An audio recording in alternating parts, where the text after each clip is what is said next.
La pièce de théâtre documentaire sur l'industrie laitière Ronde de lait poursuit sa tournée au Québec jusqu'en avril 2024.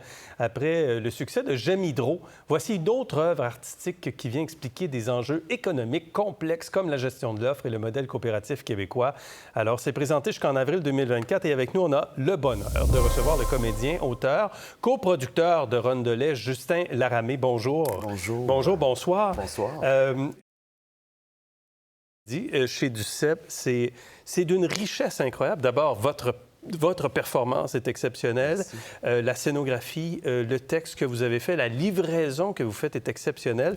Et j'ai l'impression que vous êtes devenu un expert. Si on cherche des experts sur la gestion de l'œuf, vous l'êtes. Vous connaissez tout de la gestion de l'œuf maintenant. Du secteur laitier, je dirais pas tout parce que c'est encore extrêmement complexe. On le voit dans le spectacle. Même les transformateurs laitiers, des fois, ont de la difficulté à expliquer eux-mêmes les classes de lait. Oui, mais c'est ça. Nous aussi, on se mêle d'ailleurs, la classe 7 et toutes les classes de lait. Ouais. C'est un secteur extrêmement complexe. Pourquoi vous avez décidé de faire ça? Est-ce que j'ai décidé? Est-ce que ça s'est imposé à moi? Je suis un artiste et il y avait une histoire incroyable. On se ramène en 2018, donc le Guide alimentaire canadien est sur le point d'enlever les produits laitiers. C'est les renégociations de l'ALENA, donc la CUM. Trump veut faire tomber la gestion de l'offre.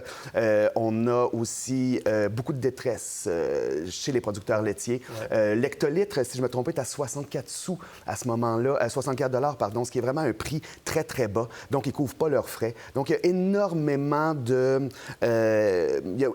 d'enjeux pour les producteurs laitiers à ce moment-là.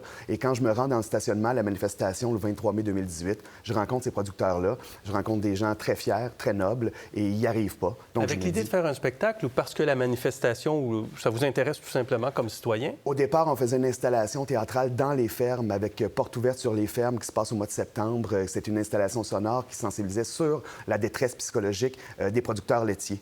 Donc, ça a commencé comme ça. C'est une œuvre qui est une installation qu'on a créée. Et à partir de là, j'ai commencé à mettre le pied dedans, rencontrer plus de producteurs laitiers. Et la convergence des événements s'est amenée vers moi. Puis on s'est dit, bon, il y a vraiment quelque chose à raconter là. Et donc, vous faites une enquête. Vous rencontrez des producteurs et de producteur en producteur en producteur, vous faites un grand fil, une grande histoire. Ouais. Vous parlez même au ministre de l'Agriculture du Québec et du Canada. C'est une enquête journalistique, mais qui est réalisée, en fait, par un artiste qui fait un produit artistique au bout du compte.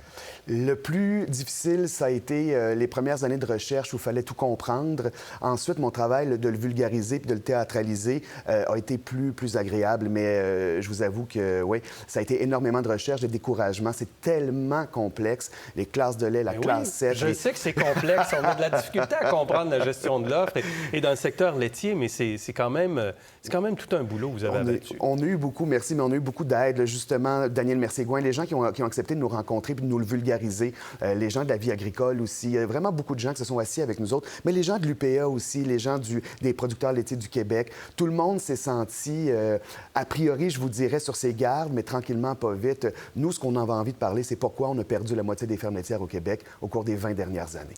Et pourquoi un artiste veut faire ça? Pourquoi vous voulez faire du théâtre documentaire comme ça? C'est l'humain qui nous intéresse d'abord et avant tout. C'est d'abord et avant tout l'humain, puis on sentait que là, il y avait des histoires humaines extrêmement importantes. Moi, je viens de la ville, puis à ce moment-là, je trouvais qu'il y avait un fossé de plus en plus important qui se creusait entre, justement, les gens qui vont à l'épicerie puis qui achètent les produits de l'agriculture et ceux qui font l'agriculture. Il y a un fossé énorme. Donc, notre but, c'était d'essayer de rapprocher ces deux fossés-là pour qu'il y ait moins le jugement de l'urbain sur l'agriculteur et moins la fermeture de l'agriculteur sur l'urbain. Est-ce que c'est un produit théâtral? Est-ce que c'est un produit artistique? Est-ce que c'est une œuvre artistique que vous livrez au public ou vous voulez informer et documenter?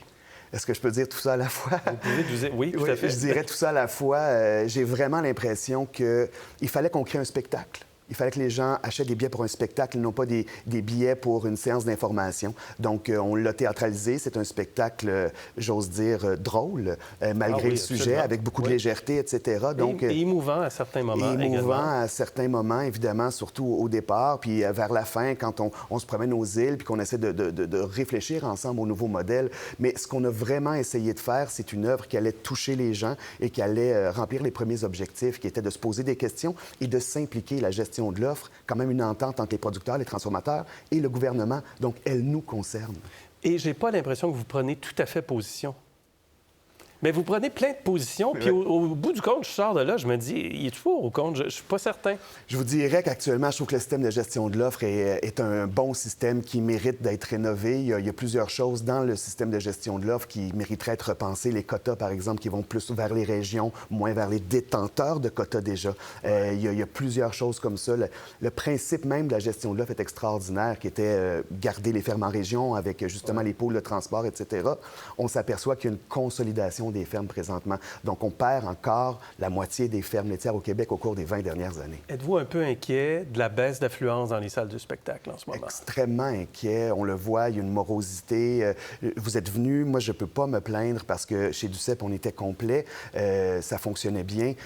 Mais je le vois, je l'entends. Puis en tournée, c'est très difficile de vendre des billets. Les gens sont plus prudents. On les sent davantage que la culture écope en premier. Donc oui, il y a vraiment une réelle inquiétude là, pour nous à ce niveau-là. Et donc, ça se poursuit jusqu'au mois d'avril? Oui, parce que vous avez commencé l'an passé, puis vous êtes encore en spectacle avec Ronde de lait. Et là, on est en création de Temps de cochon, qui est sur l'industrie du porc, où on va se poser exactement les mêmes questions sur notre rapport à l'agriculture. Et on fait une version berlingot de Ronde de lait qui va tourner plus proche dans les écoles et on espère sur le territoire canadien francophone.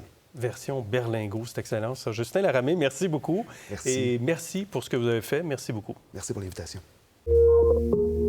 Pour voir nos émissions en entier, rendez-vous sur la chaîne Ici RDI.